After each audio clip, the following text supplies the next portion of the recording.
ክብር ለእግዚአብሔር ይሁን።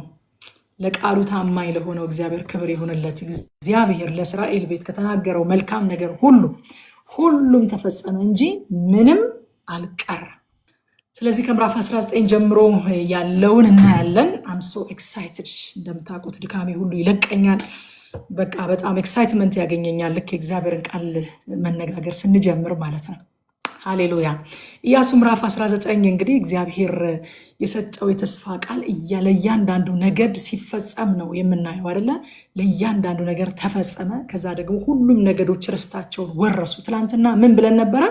ችላ ለምን ትላላችሁ? እግዚአብሔር ለአባቶቻችሁ የሰጠውን ርስት ተወርሱ ዘንድ እስከ መቼ ችላ ትላላችሁ ብሎ ኢያሱ ተናግሯቸው እንደነበረ ትላንትናና ሄደው ምድሪቱን ለሰባቱ ነገዶች ያልወረሱ 7 ነገዶች ነበሩ። ለሰባቱ ነገዶች አከፋፍለው ጽፈው እንደመጡና በእግዚአብሔር ፊት ዕጣ እንደተጣጣሉ እግዚአብሔር ራሱ ለእያንዳንዱ ነገድ ስጦታን እንደሰጠ እንደመረጠ ዕጣን የሚያወጣልን እግዚአብሔር እንደሆነ ስጦታን የሚመርጥልን እግዚአብሔር እንደሆነ እኛ ከኛ የሚጠበቀው መታዘዝ ደግሞ መጋደል ያ ብቻ ሳይሆን ደግሞ ፕላን ማድረግ ብለን ነበረ ትላንትና አይደለ? ፕላን አደረጉ፣ ጻፉ። እግዚአብሔር ጻፉ አላቸው። ዝም ብሎ በደመ ነፍስ አትንቀሳቀሱ፣ ሂዱና ምድሪቱን በሙሉ ጽፋችሁ ተመለሱ አላቸው። ጽፈው መጡ፣ ዕጣ ወጣላቸው። እግዚአብሔር ምድሪቱን አከፋፈላቸው። አሁን ሁሉም ነገድ ርስቱን ወረሰ ማለት ነው። ሁሉም ነገዶች ርስታቸውን ወረሱ። ከዛ ደግሞ ከወረሱ በኋላ ታማኝ አገልጋዮቻቸውን ደግሞ አከበሩ። መጨረሻ ላይ የምናየው ይሄንን ነው። ከቁጥር 9 ጀምሮ ያለውን ብናይ ከይሁዳ ልጆች ክፍል የስምዖን ልጆች ርስት ሆነ። የይሁዳም ልጆች እድል ፈንታ ስለበዛባቸው የስምዖን ልጆች በርስታቸው መካከል ወረሱ ይለናል እና አንዳንድ ነጥቦችን እስኪ ከምዕራፍ 19 ላይ እኔ የስምዖን ነገድ በቁጥርም ጥቂት ናቸው።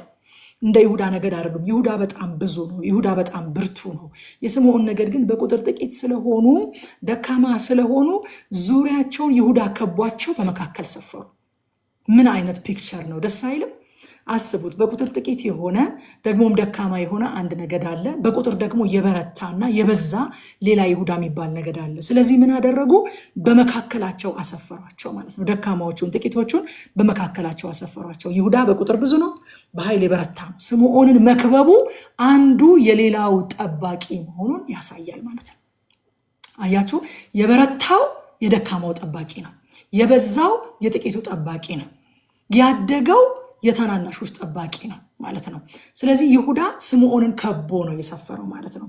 በመካከላቸው የስምዖን ነገድ እንዲሰፍሩ አደረገ። እያንዳንዱ ነገድ የሌላው ነገድ ጠባቂ ነው፣ ኃላፊነት አለበት ማለት ነው። ኦሪት ዘፍጥረት ምዕራፍ 4 ቁጥር 9 ላይ ካስታወሳችሁ እግዚአብሔር ቃየንን አለው ይላል፣ ወንድምህ አቤል ወዴት ነው አለው ይላል። እርሱም አለ አላውቅም፣ የወንድሜ ጠባቂው እኔ ነኝን? እንደዚህ ከማለት እግዚአብሔር ይጠብቃችሁ። እንደዚህ ከማለት እግዚአብሔር ይሰውራችሁ። በእውነት የወንድሜ ጠባቂ እኔ ነኝን አለው ይላል። አያችሁ፣ ይሄ ለእግዚአብሔር የሚሰጥ መልስ አይደለም። እግዚአብሔር ቃየንን መጥቶ ወንድምህ አቤል ወዴት ነው አለው። የወንድማችን ጠባቂ ነን እኛ። እኔ የወንድሜ ጠባቂ ነኝ። እኔ የእህቴ ጠባቂ ነኝ። ለእህቴ መጥፋት ተጠያቂዋ እህቴ ብቻ ሳትሆን እኔም ነኝ። አልጠበቅኳትምና አልከበብኳትምና ስምዖን እንዳይጠፋ ስምዖን እንዳይጠቃ ስምዖን ጥቂት ስለሆነ ስምዖን ደካማ ስለሆነ ይሁዳ ከበበው። እንዴት ደስ ይላል! እንዴት ደስ ይላል! ገላትያ 6:2 ላይም ከእናንተ እያንዳንዱ የአንዱን ሸክም ይሸከም እንዲሁም የክርስቶስን ሕግ ፈጽሙ ይላል። እርስ በርሳችን እንድንጠባበቅ፣ እርስ በርሳችን እንድንደጋገፍ፣ እርስ በርሳችን አንዱ ሌላውን ፕሮቴክት እንዲያደርግ የእግዚአብሔር ሐሳብ እንደዚህ ነው። ስለዚህ ስምዖንን በመሃል አሰፈረና ይሁዳ ዙሪያውን እንዲሰፍር ተደረገ። አያችሁ ወዳጆቼ፣ ቤተክርስቲያን የውድድር ስፍራ አይደለችም፣ የፉክክር ስፍራ አይደለችም። ብርታታችን ሌሎችን የምንደግፍበት እንጂ የምናሳፍርበት፣ እንደምንበልጥ የምናሳይበት አይደለም። ሌሎችን በርትተሃል፣ የበረታኸው ሌሎችን ለመደገፍ ነው። ተምረሃል፣ የተማርከው ሌሎችን ለማስተማር ነው። አያችሁ፣ የእግዚአብሔር አሰራር እንደዚህ ነው። ታላላቆች ታናናሾችን እንዲያሳድጉ፣ ብርቶች ደካሞችን ፕሮቴክት እንዲያደርጉ። ለዛ ነው የላሉትን እጆች አጠንክሩ፣ የደከሙትን ጉልበቶች አበርቱ ይላል የእግዚአብሔር ቃል። የበረታው የደከመውን እንዲያበረታ። ክብር ለእግዚአብሔር ይሁን። ከዛ በኋላ ቁጥር 49 ላይ ስንመጣ ክፍፍሎቹን ከተናገረ በኋላ ምድሩንም ሁሉ በየድንበሩ ርስት እንዲሆን ከፍለው ከጨረሱ በኋላ የእስራኤል ልጆች ለነዌ ልጅ ለኢያሱ በመካከላቸው ርስት ሰጡት። በኤፍሬም ተራራማ ሀገር ያለችውን ተምናሴራ የምትባለውን የፈለጋትን ከተማ እንደ እግዚአብሔር ትእዛዝ ሰጡት። ከተማም ሰርቶ ተቀመጠባት ይላል። አያችሁ፣ ኢያሱ የእስራኤል ልጆች ሁሉ ወርሰው እስኪጨርሱ ድረስ ጠብቆ የራሱን በመጨረሻ ተቀበለ እንጂ ስልጣኑን ተጠቅሞ መሪነቱን ተጠቅሞ ከሁሉ በፊት አልወረሰም። እኛ እንዴት ይሆን የምናደርገው? በኢያሱ ቦታ ብንሆን ሙሴን የተካ ዮርዳኖስን ቀጥ አድርጎ ህዝቡን ያሻገረ እነዛን ሁሉ ነገስታት ድል ይነሳላቸው እግዚአብሔርን ፈጥኖ እየታዘዘ ፈጣን ድል ለእስራኤል እንዲሆን ያደረገ ፈጽሞ እየታዘዘ ፍጹም የሆነ ድል ለእስራኤል እንዲሆን እያደረገ የመጣ ያ መሪ ሰው ሁሉ ወርሶ እስኪጨርስ ድረስ የራሱን ርስት አልጠየቀም ነበረ። በመጨረሻ ነበረ እሱ የወሰደው። አይታችሁ ከሆነ በሙሉ ሰባቱም ነገድ ያልወረሰው መጀመሪያ የወረሱት ወርሰዋል። የቀሩት ሰባቱ ነገዶች ደግሞ ተነስተው ከወረሱ በኋላ ቁጥር 49 ላይ ስንመጣ ነው ምድሩንም ሁሉ የድንበሩንም ርስት እንዲሆን ከፍለው ከጨረሱ በኋላ ይላል። የእስራኤል ልጆች ለነዌ ልጅ ለኢያሱ በመካከላቸው ርስት ሰጡት። እግዚአብሔር በእውነት ይህን ልብ ያብዛል። እዚህ ቦታ ላይ ላለ ነው እግዚአብሔር እኮ በአንድ ሰው ወገኖች ከተማን መቀየር ይችላል። በአንድ ሰው ታሪክን መገልበጥ ይችላል። እዚህ ቦታ ላይ ላለ ነው እግዚአብሔር ይህን ትህትና ይህን ልብ ይግጠምልን። በእኛ ብዙ ነገር መቀየር ይችላል። በእኛ ብዙ ነገር መስራት ይችላል። እግዚአብሔር አንድ የተለወጠ ሰው ካገኘ እግዚአብሔር ብዙዎችን መለወጥ ይችላል። ኢያሱ ስልጣን ነበረው፣ መብት ነበረው፣ ማንም የሚከለክለው አልነበረም። ቀድማችሁ ስጡኝ ቢል ግን ሁሉን አውርሶ ከጨረሰ በኋላ በመጨረሻ የራሱን ርስት ተቀበለ እንጂ ተሰሚነቱን፣ ስልጣኑን፣ መሪነቱን ተጠቅሞ ከሁሉ በፊት አልወረሰም። ጌታ እንደዚህ ያለ ማቴዎስ ወንጌል ምዕራፍ 23 ቁጥር 11 ላይ ከእናንተ የሚበልጠው አገልጋያችሁ ይሆናል አለ። የእግዚአብሔር መንግስት አሰራሯ እንደ ዓለም መንግስት አይደለም። ባለፈውም ብለናል አይደለም? አንድ ክፍል ላይ ስናጠና እግዚአብሔር በጣም አጽንኦት እንድንሰጥ አድርጎን እዚህ ነገር ላይ በጣም በስፋት ስንነጋገር ነበረ። በእናንተ ዘንድ እንዲህ አይሆን ብሏል ጌታ ብለን። በእኛ ዘንድ እንደዚህ አይደለም። በዓለም ያሉት አለ ጌታ የሚገዟቸው እንደሚሰለጥኑባቸው ታውቃላችሁ አለ። በእናንተ ዘንድ ግን እንደዚህ አይሆን፣ ከእናንተ የሚበልጠው አገልጋያችሁ ይሁን አለ። አገልጋያችሁ ይሁን። እንደውም ጌታ ምን አለ ምሳሌ ሲሰጥ በማዕድ ተቀምጦ ከሚበላውና ቆሞ ከሚያስተናግደው ማንኛውም ይበልጥ ይመስላችኋል አለ። በማዕድ ተቀምጦ የሚበላው ነው። ስለዚህ ከአገልጋዩና ከተገልጋይ ማን የሚበልጠው? የሚገለገለው ነው። አገልጋይማ የተገልጋዩን ኒድ ሚት ማድረግ ነው ስራው። በማዕድ ተቀምጦ የሚያገለግለው ሰው ሳቲስፋይድ መሆኑን you have to make sure መርካቱን ማረጋገጥ አለብን። የሚያስፈልገውን ነገር ሁሉ ማግኘቱን እርግጠኛ መሆን አለብን። ስለዚህ ከእናንተ የሚበልጠው አገልጋያችሁ ይሆናል አለ። ማርቆስ ወንጌል እኛ ማርቆስ ወንጌልን አጥንተነዋል፣ ዩቲዩብ ላይ አለ፣ ሙሉን አጥንተነዋል። እና የማርቆስ ወንጌል ራሱ መሪ ቃሉ ማርቆስ 10 ቁጥር 45 ነው። ጌታ የተናገረው ቃል ማለት ነው። እንዲሁ የሰው ልጅም አለ ጌታ ሊያገለግልና ነፍሱን ለብዙዎች ቤዛ ሊሰጥ እንጂ እንዲያገለግሉት አልመጣም። በዚህ መካከል አሁን አክቲቭሊ አገልግሎት ላይ ያላችሁ፣ በመምራት ላይ ያላችሁ ሰዎች ልትኖሩ ትችላላችሁ። ወይንም ደግሞ ነገ እግዚአብሔር ወደ አመራር ሊያስገባችሁ፣ ወደ አገልግሎት ሊያስገባችሁ የተናገራችሁ ሰዎች ትኖራላችሁ። መሪያችንን ኢየሱስን የቀደመንን የእምነታችንን ጀማሪና ፈጻሚ ኢየሱስን እንድንመስል ካስፈለገ ኢየሱስ ምን አለ? የሰው ልጅ አለ፣ ራሱን የሰው ልጅ ብሎ እንደሚጠራ ታውቃላችሁ። ኢየሱስ እኔ ላገለግልና ነፍሴን ለብዙዎች ቤዛ አድርጌ ልሰጥ እንጂ እንድታገለግሉኝ አልመጣሁም። በእውነት በዚህ ዘመን ያለን አገልጋዮች ነን? ሰውን እያገለገልን ነው ወይንስ ህዝብ ተባብሮ እያገለገለን ነው የሚያስብሉ ነገሮችን ብዙ እናያለን አይደለም? ህዝብ ተባብሮ የሚያገለግለን፣ ህዝብ ተባብሮ የእኛን ፍላጎት ለማሟላት ጠብር ግፍ የሚልልን ኢንስቴድ ኦፍ እኛ ህዝብን ለማገልገል በማዕድ ህዝቡ ተቀምጦ እኛ ደግሞ ቆመን ልናገለግል። ትርጉሙም እኮ እሱ ነው። እኛ ቆመን ስንሰብክ ሰው ቁጭ ብሎ ሲማር እኮ ሰው በማዕድ ቁጭ ብሎ፣ እኛ ደግሞ ሰው የሚያስፈልገውን ምግብ ቆመን እያስተናገድን፣ እሱ እኮ ነው ትርጉሙ። አያችሁ ወዳጆቼ፣ በእግዚአብሔር መንግስት ታላቅነት የሚለካው በትህትና ሌሎችን በማገልገል ለሌሎች ቅድሚያ በመስጠት ነው እንጂ ከሌሎች በልጦ በመገኘት ሌሎች ጠብር ግፍ እንዲሉልን በማድረግ ወይም ደግሞ ከሌሎች ቅድሚያ በማግኘት ቅድሚያ አሁን የሚሰጠው ለአገልጋዩ አይደል እንዴ? ኢያሱ ግን ምን አደረገ? ለህዝቡ ቅድሚያ ሰጠ። ህዝቡ ሁሉ ወርሶ ከጨረሰ በኋላ እሱ የራሱን ድርሻ ወሰደ።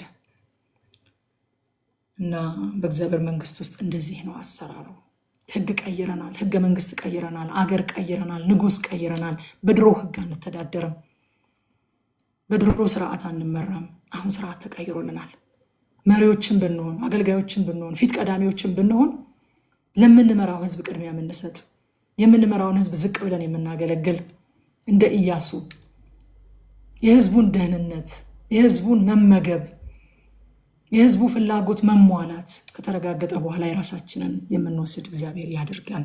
ስለዚህ ከዚህ ከምዕራፍ 19 ላይ የምናየው ምድሪቱን መካፈል ጨረሱ ይለናል። መጨረሻ ላይ የእግዚአብሔርን ታማኝነት እናያለን። የእግዚአብሔር ታማኝነት ደግሞ ለእያንዳንዱ ነገድ፣ ለእያንዳንዱ ሰው እንደሆነ እንመለከታለን።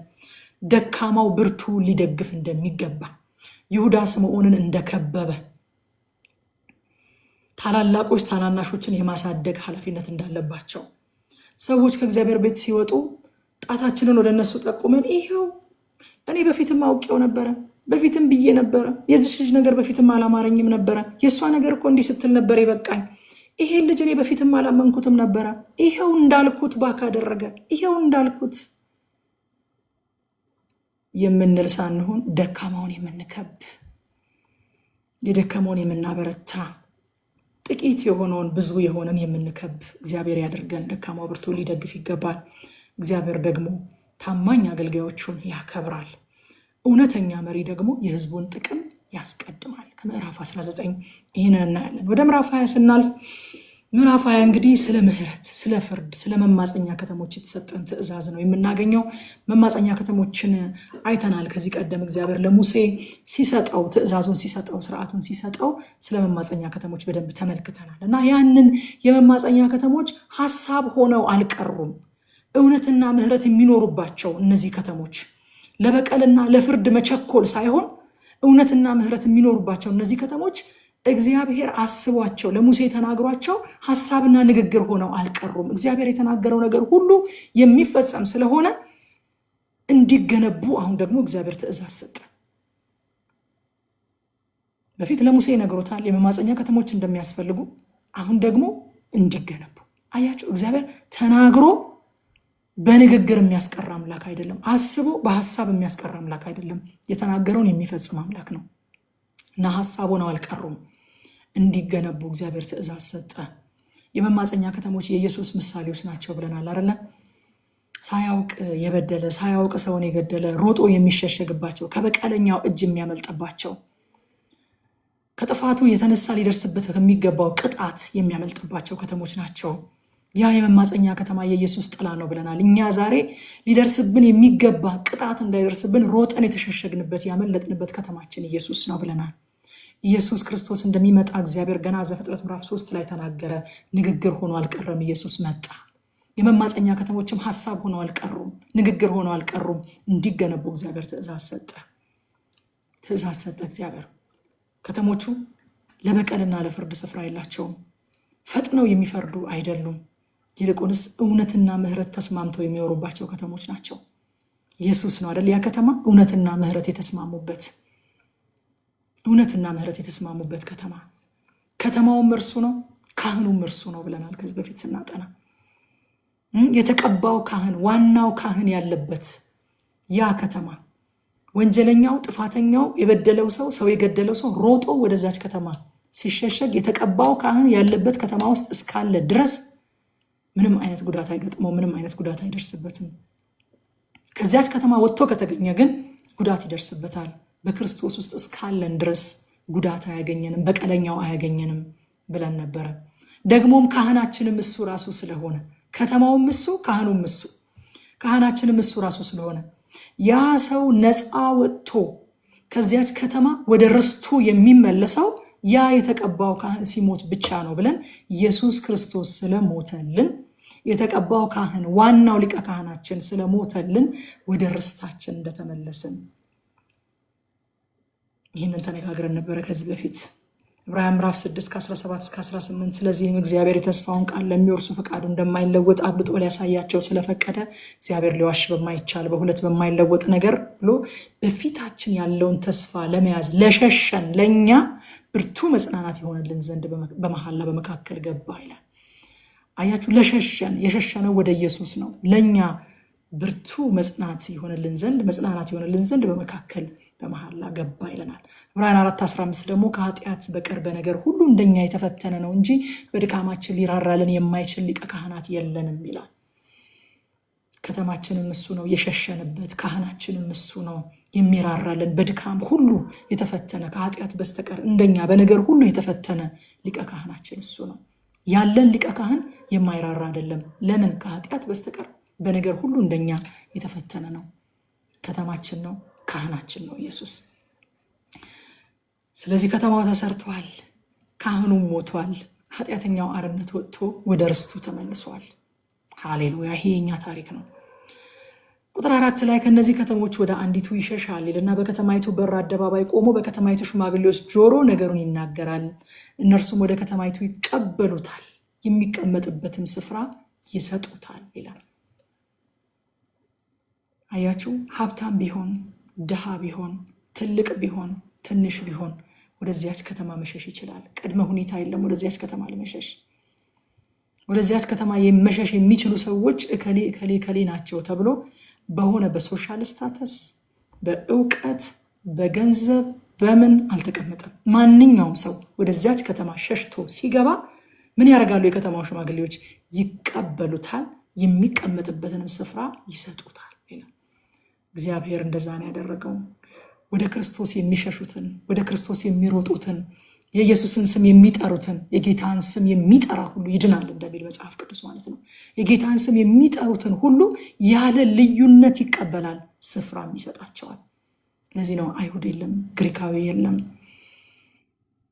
እስኩስቴ የለም፣ ባሪያ የለም፣ ጨዋ የለም፣ ወንድ የለም፣ ሴት የለም፣ ሁሉ በክርስቶስ አንድ ሆነዋል ያለው ሐዋርያው ጳውሎስ።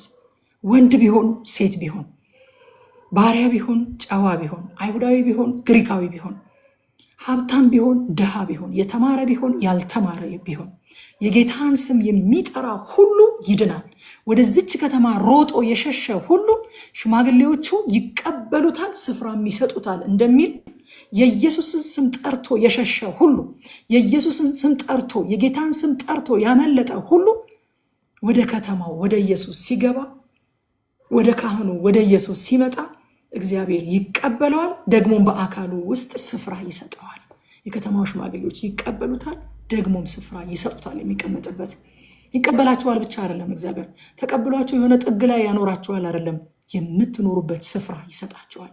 የምታገለግሉበት ፐርፐዝ ስፍራ ይሰጣቸዋል። በአካሉ ውስጥ እናንተ ብቻ የምትሞሉት ዓላማ ይሰጣችኋል። በእናንተ ብቻ የሚሰራ ስራ ይሰጣችኋል። እግዚአብሔር ተቀብሎናል፣ ደግሞም ስፍራ ሰጥቶናል። በአካል ውስጥ ስፍራ አለን። በአካል ውስጥ ስፍራ የሌለው ትርፍ የሆነ በመካከላችን አንድም የለም። ስፍራን ይሰጡታል ይላል። የሚቀመጥበት ስፍራ ይሰጡታል። በከተማይቱ ደህንነት ነው ያለው፣ ስጋት የለም። ወደዚያች ከተማ ሮጦ ከገባ በኋላ ያችን ጌታ አልፎ እንደምንም ከገባ በኋላ ከዛ ሰው ህይወት ላይ ስጋት ይንከባለላል። ስጋት የለም። ለምን? በከተማይቱ ከሚኖረው ከተቀባው ከዋናው ካህን የተነሳ ደህንነቱ የተጠበቀ፣ በቀለኛው እንደማያገኘው ያውቃል። የጥፋቱ ዋጋ እንደማይከተለው ያውቃል። የትላንትና ጥፋቱ የትላንትና ኃጢአቱ አሳዶት መጥቶ እዚያች ከተማ ውስጥ ገብቶ እንደማይጎዳው ያውቃል። እዚያች ከተማ ውስጥ ያለው ሴፍቲ ነው፣ ደህንነት ነው፣ ስጋት የለም፣ መረጋጋት ነው፣ ሰላም ነው። እዛች ከተማ ውስጥ ያለው እረፍት ነው። እዛች ከተማ ውስጥ ያለው ኩነኔ የለም። እዛች ከተማ ውስጥ ፍርድ የለም። እዛች ከተማ ውስጥ ምህረት ነው ያለው፣ እረፍት ነው ያለው። ወደ ኢየሱስ ሮጣችሁ ካመለጣችሁ፣ ወደ ኢየሱስ ሮጣችሁ ከገባችሁ፣ ወደ መማፀኛ ከተማችሁ፣ ወደ ታላቁ ሊቀ ካህናችሁ ሮጣችሁ ከደረሳችሁ በኋላ ከሱ ፕሬዘንስ የተነሳ እሱ በዚያች ከተማ ስላለ፣ እሱ በመካከላችሁ ስላለ፣ ከኢየሱስ ጋር ከመሆናችሁ የተነሳ ከፍርድ ታመልጣላችሁ። ከትላንትና ከኃጢአታችሁ ኮንስኮንስ ታመልጣላችሁ። ትላንትናችሁ ተከትሏችሁ እዛ ከተማ መግባት አይችልም። እናንተ ያችን ከተማ ጥላችሁ እስካልወጣችሁ ድረስ በቀለኛው ተከትሎ ወደዛች ከተማ መግባት አይችልም። አይችልም። እዛች ከተማ ውስጥ ተከትሏችሁ የሚገባ ኩነኔ የለም። ተከትሏችሁ የሚገባ የትላንትና በደል፣ የትላንትና ኃጢአት፣ የትላንትና እፍረት፣ ሼም የለም። ወደዛች ከተማ ተከትሏችሁ የሚገባ እዛ ከተማ ውስጥ ያለው ምህረት ነው። እዛ ከተማ ውስጥ ያለው እረፍት ነው። እዛ ከተማ ውስጥ ያለው ሴፍቲ ነው፣ ፕሮቴክሽን ነው፣ ደህንነት ነው ያለው እዛ ከተማ ውስጥ። ኢየሱስ ውስጥ ያለው ይሄ ነው። ለዚህ ነው ሐዋርያ ጳውሎስ በሮሜ ምዕራፍ 8 ቁጥር 1 ላይ እንግዲህ አለ ወደዚያች ከተማ የገቡ በክርስቶስ ኢየሱስ ይሆኑ አሁን ኩነኔ የለባቸውም። ለምን? እንደምንም ወደዚያች ከተማ ገብተዋል። ወደዚያች ከተማ ገብተዋል። ሃሌሉያ ሃሌሉያ። አሁን በሌላ ሕግ ነው የሚተዳደሩት። አሁን ሌላ ንጉሥ ነው የሚገዛቸው። አሁን ሌላ ስርዓት ነው የሚያስተዳድራቸው። አሁን ኩነኔ የለባቸው። አሁን ትላንትናቸው እየተከተለ አያሳድዳቸውም። አሁን በቀለኛው አያገኛቸውም። አዲስ ከተማ ውስጥ ገብተዋል። ወደ ኢየሱስ ቀርበዋል። ሃሌሉያ። አንድ ታሪክ ሰምታችሁ ሊሆን ይችላል። እኔም በትክክል ካልተናገርኩት ምህረት አድርጉልኝ። ግን አንድ ታሪክ አለ ብዙዎቻችን ሲወራ የሰማ ነው። በደርግ ጊዜ ባለስልጣናት የነበሩ ወገኖች፣ ኢትዮጵያውያን ወገኖች ልክ ኢህአዴግ እንደገባ ሸሽተው ወደ ኤምባሲ እንደገቡና እዛ ኤምባሲ ሲገቡ ለካ ያ ኤምባሲ የዛች የሚወክላት ሀገር ስፍራ ነው። ያ በቃ እንደሚወክላት ሀገር ነው የሚቆጠረውና እዛች ሀገር ሸሽተው እንደገቡ ነው የተቆጠረው። ስለዚህ አውጥቶ ከዛች ኤምባሲ አውጥቶ መንግስት ቅጣታቸውን ሊሰጣቸው አልቻለም እና እዛ ኤምባሲ ውስጥ ለረጅም ዓመት ይኖሩ ነበረ። ሌላ ህግ ነው እዛ ያለው፣ ሌላ አሰራር ነው እዛ ያለው፣ ሌላ አመራር ነው እዛ ያለው። ኢትዮጵያ ውስጥ ናቸው፣ ግን ኢትዮጵያ ውስጥ አይደሉም። ሸሽተዋል ወደዛ። ልክ እንደ መማፀኛ ከተማ ቁጠሩት። ሸሽተዋል ወደዛ፣ አምልጠዋል ወደዛ። አሁን ትላንትና የሰሩት በደርግ ጊዜ ስልጣን ላይ ያሉ የሰሩት ወንጀል ተከትሏቸው ገብቶ አያስቀጣቸውም እዛ ኤምባሲ ውስጥ። ከዛ ኤምባሲ እስካልወጡ ድረስ፣ ከዛች ኤምባሲ እግራቸው ከአጥር ግቢ ወጥታ እስካልተገኘች ድረስ አይቀጡም። ትላንትና ባጠፉት ጥፋት፣ ትላንትና ባደረጉት ነገር። ለምን? ሸሽተው ወደዛ ኤምባሲ አምልጠዋል። አያችሁ፣ በምድር ነው እኮ ያለ ነው። እዛው ያጠፋንበት የበደልንበት ኃጢአት የሰራንበት ምድር ላይ እኮ ነው ያለ ነው። ነገር ግን ክርስቶስ ደግሞ በምድር ሆነን የምንሸሽበት የመማፀኛ ከተማችን የሰማይ ኤምባሲያችን ነው። ዘለን ወደሱ ስንገባ እዚሁ እኮ ነው ያለ ነው የበደልንበት፣ ትላንትና የብዙ ሰው ህይወት ያበላሸንበት፣ የራሳችንንም ህይወት እግዚአብሔርንም ያሳዘንበት እዚቹ ምድር ላይ ሆነን ግን ዘለን ወደ ኤምባሲው፣ ወደ ሰማይ ኤምባሲ፣ ወደ ኢየሱስ ዘለን ስለገባን አሁን በትላንትና በደላችን አንጠየቅም። እንግዲህ በክርስቶስ ላሉት ኩነኔ የለባቸውም። የመማፀኛ ከተማችሁ ውስጥ ከገባችሁ በኋላ የሚኮንናችሁን እንደዚህ በሉት፣ አታገኘኝም። በሩን አልፈ መግባት አትችልም። በዚህ በር መግባት የተፈቀደልኝ እኔ ብቻ ነኝ፣ እኔ ብቻ ነኝ። አምልጫለሁኝ፣ ገብቻለሁኝ። እዚህ ከተማ ውስጥ ካለው ከታላቁ ሊቀ ካህኔ የተነሳ በቀለኛው አያገኘኝም። የትላንትና ህይወቴ ኩነኔ ተከትሎ ሊገባ አይችልም። እኔ በክርስቶስ ነኝ። አምልጣችኋል፣ እንኳን ደስ አላችሁ። ሌሎች ደግሞ እንድታመልጡ በኋላ ጥሪ ያደርጋለሁኝ። ታግሳችሁ እንድትሰሙኝ በጌታ ፍቅር አበረታታችኋለሁኝ። እንድታመልጡ፣ በቀለኛው እንዳያገኛችሁ፣ የትናንትና ጥፋታችሁ ተከትሎ እንዳያሳድዳችሁ፣ ትናንትና የዘራችሁት በቅሎ እንዳያንቃችሁ፣ እንዳያስጨንቃችሁ፣ ሮጣችሁ አምልጡ። ወደ መማፀኛ ከተማ ወደ ኢየሱስ ግቡ ወገኖቼ። ኢየሱስ የመማፀኛ ከተማችን ነው። ወደዛ ከገባችሁ ኩነኔ አይከተላችሁም። ወደዛ ከገባችሁ በቀለኛው አይከተላችሁም። ወደዛ ከገባችሁ ፍርድ አያገኛችሁም። ወደዛ ከገባችሁ ትላንትናችሁ ተከትሏችሁ አይገባም። አዲስ ፍጥረት እንግዲህ በክርስቶስ ኢየሱስ ላሉት አሁን ኩነኔ የለባቸውም። ማንም በክርስቶስ ቢሆን አዲስ ፍጥረት ነው። አሮጌው ነገር አልፏል። ከዚያች ከተማ በር ጀርባ ቀርቷል። ልክ ወደዛች ከተማ ስትገቡ አሮጌው ነገር አልፏል፣ እነሆ ሁሉም አዲስ ሆኗል። አሁን ከካህኑ ጋር ህይወት ጀምራችኋል። ሃሌሉያ! ክብር ለኢየሱስ ይሁን። ይቀበላችኋል፣ የምትቀመጡበት ስፍራ ይሰጣችኋል።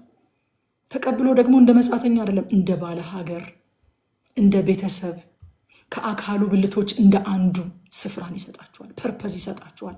አክሊል ያዘጋጅላችኋል። ርስት ያዘጋጅላችኋል። የክብር ስም ያወጣላችኋል። ሃሌሉያ! ዋው!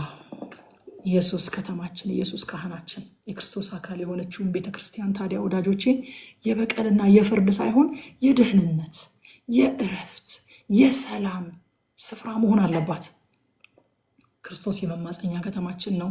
ስለዚህ አካሉም እንደዚሁ ልትሆን ይገባል። በማንኛውም ሰዓት ማንኛውም ሰው ወደዚች ከተማ መሸሽና ከተበቃዩ ኃጢአቱ ከሚያመጣበት ቅጣት ከፍርድ ማምለጥ ይችላል። ምዕራፍ 20 እኔን ያስተማረኝ ይሄንን ነው። ማንኛውም ሰው ወንድ ይሁን ሴት ይሁን ሰው የገደለ ይሁን ወይንም ደግሞ ምንም እንደዛ አይነት የሚታወቅ ኃጢአት የሌለበት ይሁን ማንኛውም ሰው ደግሞስ በቀን ይሁን በማታ በህይወቱ ማለዳ ይሁን በህይወቱ ቀትር በህይወቱ ፍጻሜ ቢሆን እስትንፋሱ በአፍንጫው እስካለች ድረስ ህይወቱ እስካልወጣች ድረስ ማንኛውም ሰው በማንኛውም ሰዓት ወደዚች ከተማ ሮጦ ማምለጥ ይችላል። ከተበቃዩ ማምለጥ ይችላል። ከትናንትናው ማምለጥ ይችላል። ከእግዚአብሔር ፍርድ ማምለጥ ይችላል። ይሄ ነው በቃ የመማፀኛ ከተማ የሚያስተምረን ይሄንን ነው።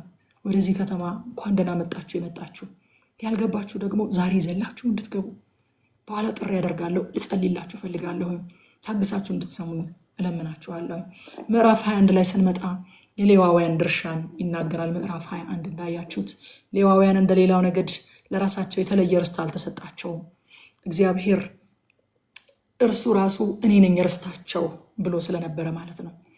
እና ግን ደግሞ በሌሎች ነገዶች መካከል ተበትነው የሚቀመጡባቸው 48 ከተሞችና መሰማሪያዎች እንዲሰጧቸው ሲያዝ እግዚአብሔር እንመለከታለን። ወይኗዬ ኮሜንቶችን ኮንትሮል አድርጊልን። የእግዚአብሔርን ቃል እንዳንማር ዲስትራክት የሚያደርጉን ኮሜንቶች አያስፈልጉንም። አሁን ሌሎች ጠቃሚ ነገሮችም ካሉ በኋላ የምናደርግ ይሆናል። እሱን አሁን ቃሉ ላይ ትኩረት አድርገን ቃሉን እንማራለን ማለት ነው። ጌታ ይባርካችሁ።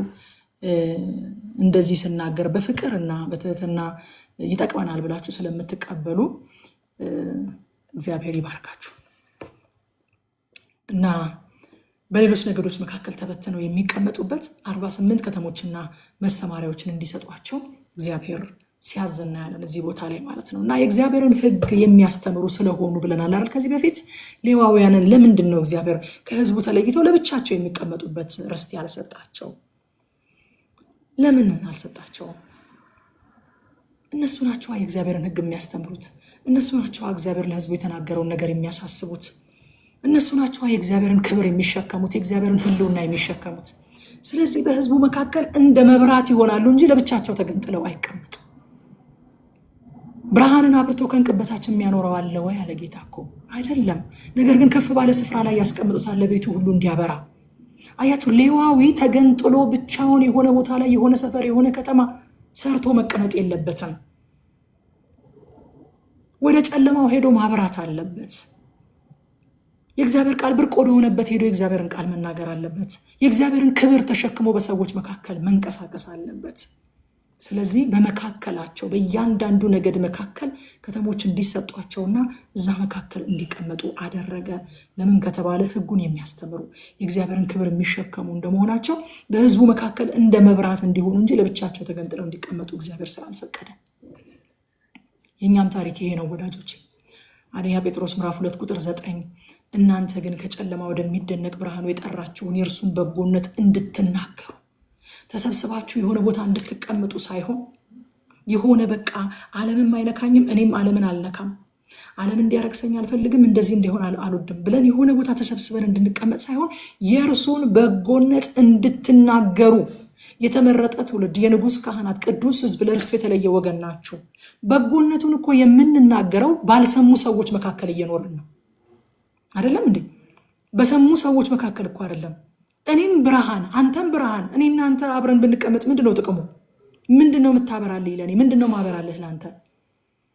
ሌላ አገልግሎት የለንም፣ አናመልክም እግዚአብሔርን፣ እርስ በርሳችን አንተናነጽም እያልኩኝ አይደለም። ግን ብርሃን በጨለማ ላይ ይበራ ነበረ ነው የሚለው መጽሐፍ ቅዱስ አይደለም? ዮሐንስ ወንጌል ምዕራፍ 1 ቁጥር 3 ላይ ብርሃን በጨለማ ላይ ይበራ ነበረ፣ ብርሃን በብርሃን ላይ ይበራ ነበረ ይላል እንዴ? የኛ ችግር እኮ አሁን እሱ ነው። መብራት የምንፈልገው በብርሃን ላይ ነው። መሄድ የምንፈልገው ወደ በራበት ቦታ ነው። ብርሃን በጨለማ ላይ ይበራ ነበረ፣ ጨለማውም ከቶ አላሸነፈው። አያችሁ፣ ሌዋውያን መሄድ ያለባቸው የእግዚአብሔርን ሕልውና ተሸክመው በህዝቡ መካከል ነው እንጂ አንድ ቦታ ተሰብስበው አይደለም መቀመጥ ያለባቸው። እኛም በጎነቱን የምንነግረው ላልሰሙ ሰዎች ነው። ብርሃናችንን የምናበራው ላልበራላቸው ሰዎች ነው። ማቴዎስ ወንጌል ምዕራፍ 5 ቁጥር 14 ላይ ጌታ እንደዚህ ያለ፣ እናንተ የዓለም ብርሃን ናችሁ፣ የቤተ ክርስቲያን ብርሃን ናችሁ አይደል እንዴ ጌታ? ቤተ ክርስቲያንማ በርቶላታል። እናንተ የዓለም ብርሃን ናችሁ፣ በተራራ ላይ ያለች ከተማ ልትሰወር አይቻላትም አለ። ስለዚህ ወዳጆቼ እኛ በምንገኝበት ሁሉ የእግዚአብሔር ቃል የእግዚአብሔር መንፈስ ይገኛል። ክርስቶስ ደምቆ ያበራል። በጨለማው ላይ እንድናበራ፣ በጎነቱን ላልሰሙት እንድንነግር፣ በዓለም ላይ እንድናበራ እግዚአብሔር ይፈልጋል። የእግዚአብሔር ዓላማ ያ ነው። እርስ በርሳችን ተሰብስበን እንድንሟሟቅ አይደለም የእግዚአብሔር ዓላማ። አዎ እንገናኛለን። እንደውም ዘመኑ እያለቀ ሲመጣ ከፊት ይልቅ መገናኘታችሁን ጨምሩ ይላል። እንገናኛለን፣ እንተናነጻለን፣ ኃይል እንሞላ፣ ተሞልተን ከዛስ አሁን በእውነት እግዚአብሔር እንደው ከዘፍጥረት እስከ ራእይ ከመስከረም 1 እስከ ጳጉሜ 5 የሚያስተምረን አንድ የራሴን ህይወት ለመምራት ነው። እኔ የእግዚአብሔርን ቃል ወደ ጌታ እንደመጣሁኝ ጌታ በጣም ጥማት ውስጤ ረሃብ ከቶብኝ እስከ ሌሊት 9 ሰዓት 10 ሰዓት ቁጭ ብዬ እግዚአብሔርን ቃል እያጠናሁኝ፣ ኧረ ጌታ ሆይ ወይኔ ነገ እንዴት አድርጌ ነው ስራ ምሰራው፣ ኧረ መሸ፣ ወይኔ እያልኩኝ ነው ማጠናው። ሰዓቱ በጣም እየሄደ እያየሁት ማቆም ስለሚያቀተኝ ፊቴ እየጋለብኝ በጣም ኤክሳይትድ እየሆንኩኝ ፊቴ እየጋለ እንደዚህ ፊቴን እያቀዘቀዝኩኝ ነበረ የማጠናውና አገልጋይ መሆን አቅጄ አይደለም። ግን ሳስበው ቁጭ ብዬ መቼስ እግዚአብሔር ሆይ አንድ እኔንና ልጆቼን ምናምን ለማሳደግ ሊሆን አይችልም እንደዚህ ቁጭ አድርገህ የምታሳድረኝ አልኩት።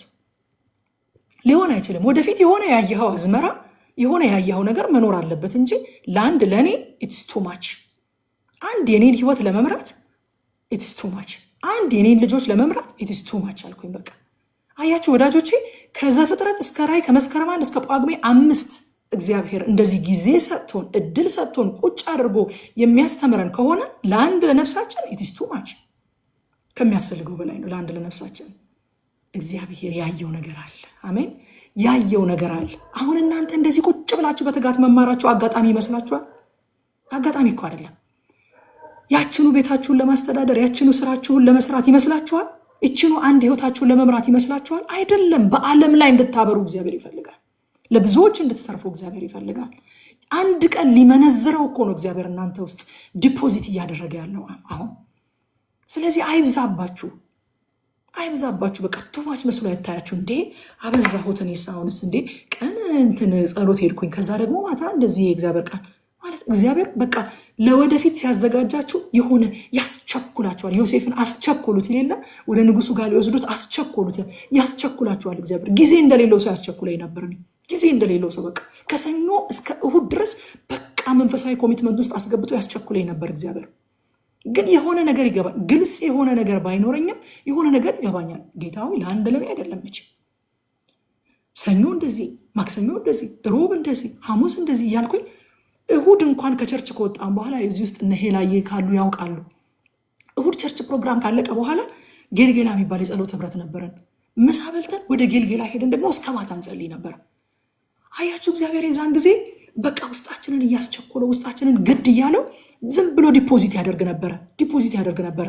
ከዛስ በሚሰራበት ቀን ገንዘቡ ያደርጋቸዋል ማለት ነው። ክብር ለእግዚአብሔር ይሁን።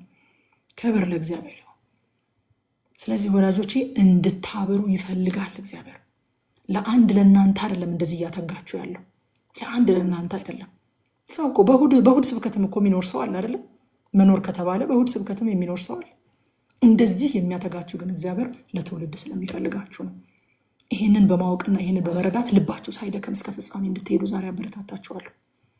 አበዛሁት እኔ ደግሞ እንዳትሉ፣ ስጋ እንደዛ ይላችኋል። አበዛሽው አንቺ ደግሞ ይለኛል አንዳንዴ ስጋዬ። አበዛሽው አንቺ ደግሞ ቸርች አምሽቼ መጥቼ ከዛ ሌሊት 9 ሰዓት ላይ ለጸሎት ስነሳ አበዛሽው አንቺ ደግሞ ይለኛል ስጋዬ። እስኪ ለራስሽ ትንሽ ሜርሲፉል ሁኚ፣ ዶንት ቢ ቱ ማች ኦን ዮርሰልፍ ይለኛል።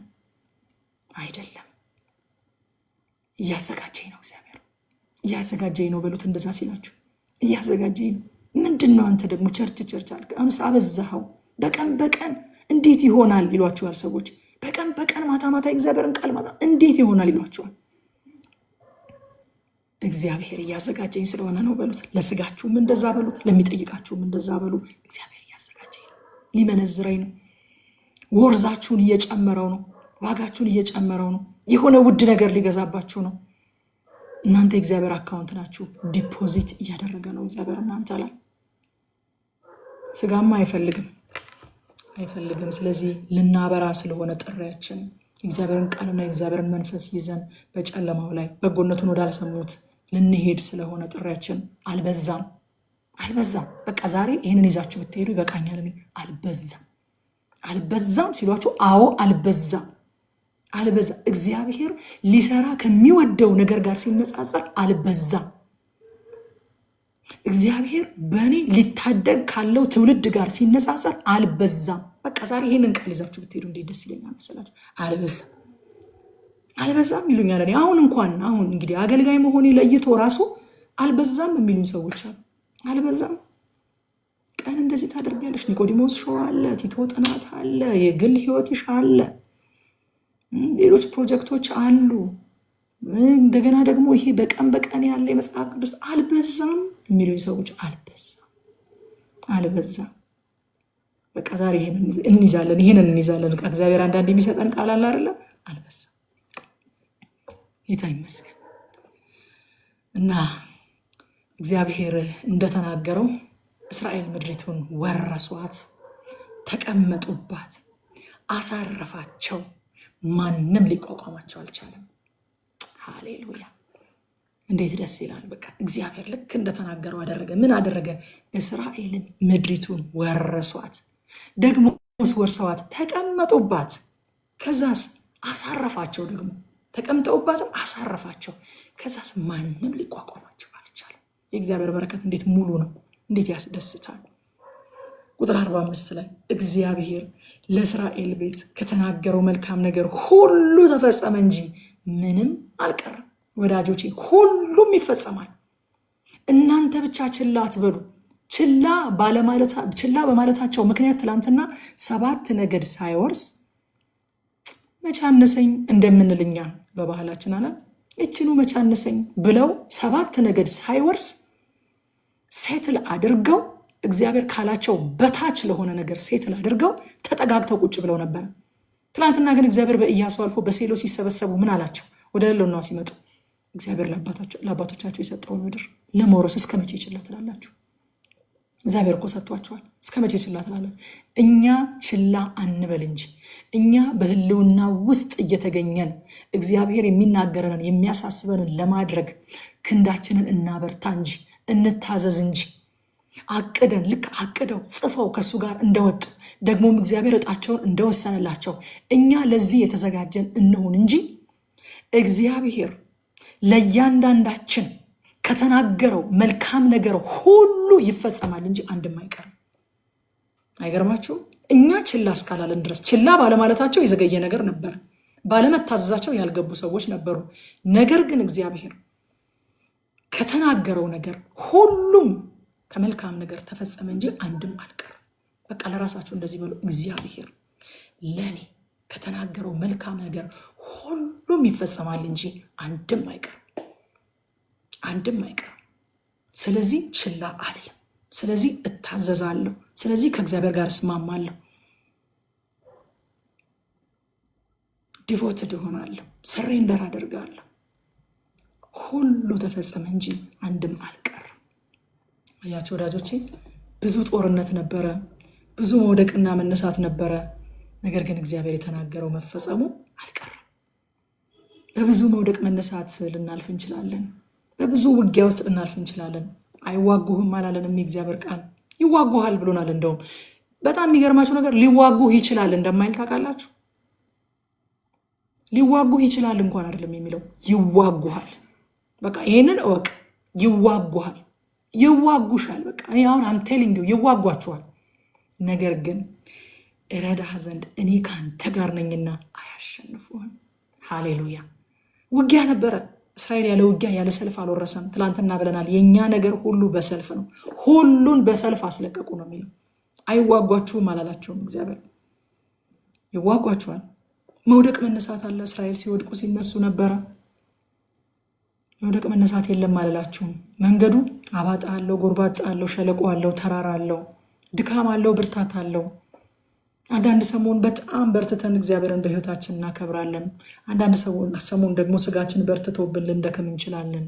መውጣት አለ፣ መውረድ አለ፣ ከፍታ አለ፣ ዝቅታ አለ።